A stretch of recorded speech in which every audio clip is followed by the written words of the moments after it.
Hello student, प्यारे बच्चों, कैसे हो आप सब? ठीक है, लगातार आप इंग्लिश की पढ़ाई कर रहे हैं या नहीं कर रहे? कुछ घंटे के बाद में आपका इंग्लिश का बोर्ड एग्जाम है, ठीक है ना। ध्यान रखना ही चीज होगा। कुछ एक टेक्निक्स में यहाँ पर लेकर आया हूँ। टेक्निक्स तो क्या कहें, ये एक मेथड है जिसके थ्रू आप थोड़ा सा काम हो सकते हैं, फोकस हो सकते हैं और साथ ही साथ में अपना बेस्ट परफॉर्मेंस दे सकते हैं, ठीक है ना। तो उस बारे में ज्यादा बात करेंगे। थोड़ा सा आप 5 मिनट अपने लिए निकालिए, आप इससे अपना बेस्ट जो परफॉर्मेंस है एग्जाम के अंदर, इंग्लिश एग्जाम में आप दे पाएंगे। तो हम यहाँ पर शुरुआत करते हैं। सबसे पहले जो मैं यहाँ बात करने वाला हूँ वो है फोकस रहने की। देखिए, फोकस की अगर हम बात करते हैं तो फोकस और एनर्जी, ये दो चीजें ऐसी है जो बड़ी मुश्किल से बनती है और साथ ही साथ में इसे सोच समझकर खर्च करना पड़ता है, ठीक है ना। फोकस की हम बात करेंगे तो फोकस मतलब क्या है कि जैसे मल्टीटास्किंग हम करते हैं और रेगुलर मूवमेंट के साथ में डिस्ट्रक्टिव एनवायरनमेंट से दूर रहते हैं, तो इन चीजों से हमारा फोकस जो धीरे धीरे डेवलप होने लगता है। और एनर्जी तो आपको पता ही है, एनर्जी आती है सोने से और खाने से, क्योंकि एनर्जी का कंसेप्ट ऐसा ही है, ना बनाया जा सकता है ना मिटाया जा सकता है, केवल इसे ट्रांसफर किया जा सकता है। और फोकस की बात करें तो टाइम ब्लॉकिंग,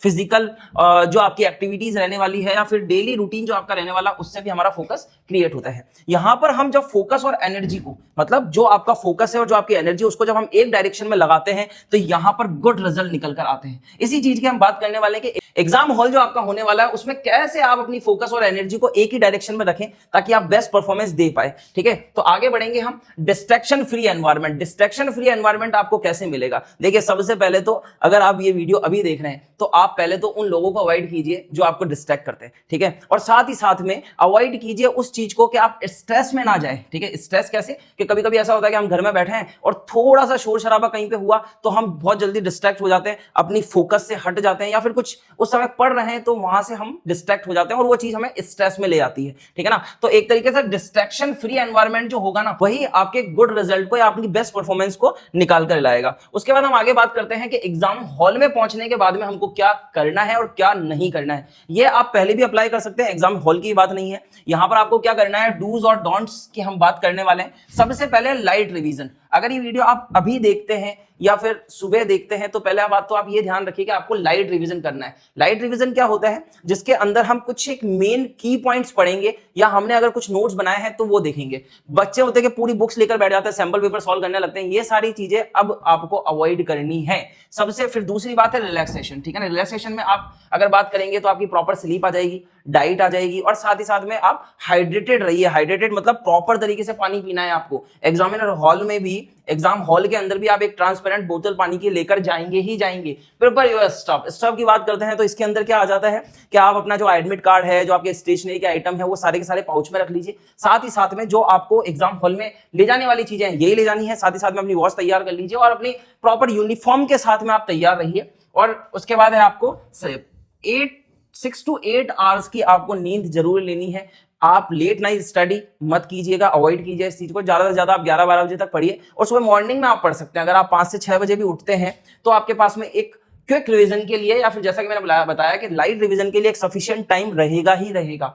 अब ये तो हो गई कि भैया हमको ये बातें करनी है। सर, करना क्या नहीं है?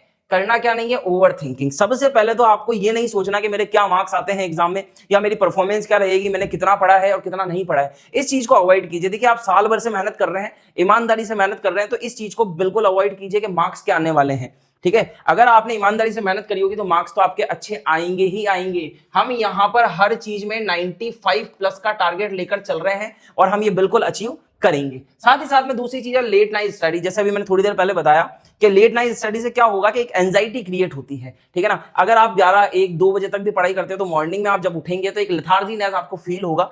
तो यहां पर सबसे जो मेन चीज है वो है लेट नाइट स्टडी। इसे आपको अवॉइड करना पड़ेगा। उसके बाद आता है अवॉइड आर्ग्यूमेंट एंड स्ट्रेस, ठीक है। जैसे कभी कभी ऐसा होता है कि हमारे घर में भी थोड़ी प्रॉब्लम हो जाती है, दोस्तों के बीच में थोड़ा सा भी आर्ग्यूमेंट हो जाता है। तो अब एग्जाम हॉल में जब आप जाने वाले होंगे उस समय आपको ये 2-3 चीजें जो है, एक तो स्ट्रेस और दूसरा आर्ग्यूमेंट, अवॉइड करना होगा ताकि आपकी जो एनर्जी है वो फालतू की चीजों में इधर उधर ना लगे और आपका मेन फोकस जो है एग्जाम को लेकर वो बना रहे।